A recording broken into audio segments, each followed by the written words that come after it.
Very similar to yourself on the Gold Coast or Brisbane. If we all sat around a table, 8 or 10 people, and we all tried to interpret the code, we'd get 8 out of 10 different answers. And this is the issue we're confronted with today. I think a really good point is if you've already got the framework there to educate people around the glass compliance, we'll definitely leverage that and have a unified voice to make sure that we're not pushing a message out that's only going to confuse what you already know. Sure. Well, even Gary Aspin, who I think was one of your key speakers in Queensland, he's on the same committee I am.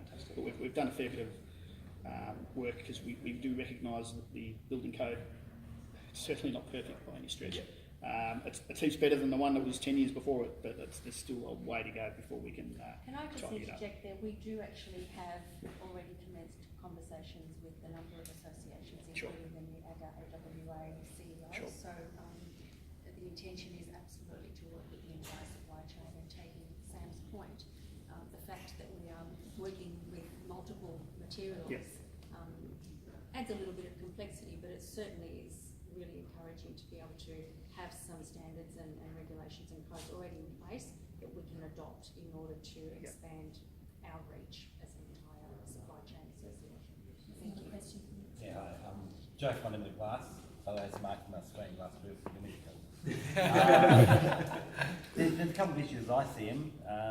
Unfortunately, at the end of the job is when actually the bill surveyors and everyone come and sign off.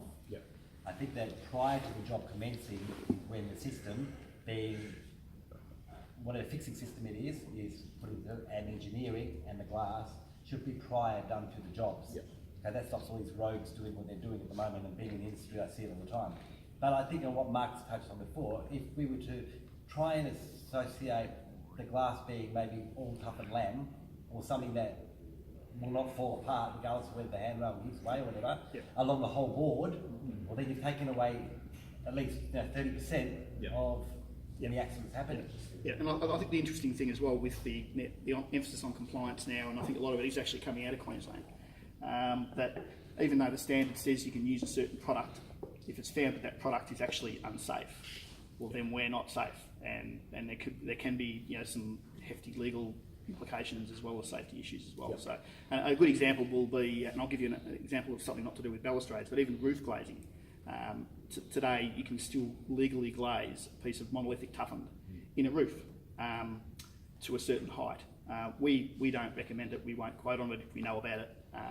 And G. James have similar issues with their supply chain. But at the end of the day, if you come to me for a roof panel, and I'll want to quote you a heat strengthened product, Joe down the road will just put in a bit of 12mm toughened, and he gets the job. So it's all I suppose all about education, and I suppose the client at the end of the day is the guy that's buying the building and living in the building. So I suppose it's maybe some awareness on their perspective as well. Would you like your house to have something that might cave in, or would you like something that a bad hailstorm comes in? Tim, I'm similar to you with your business.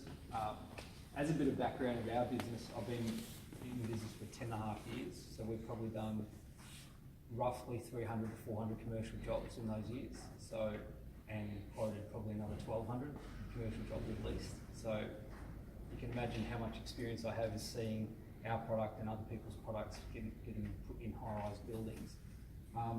Firstly, to the point over here about certification, I 100% agree with the point he made. I just think that the problem is that the architects call us, and I get a call 5 times a day, we want to specify your product, can you send us a certificate?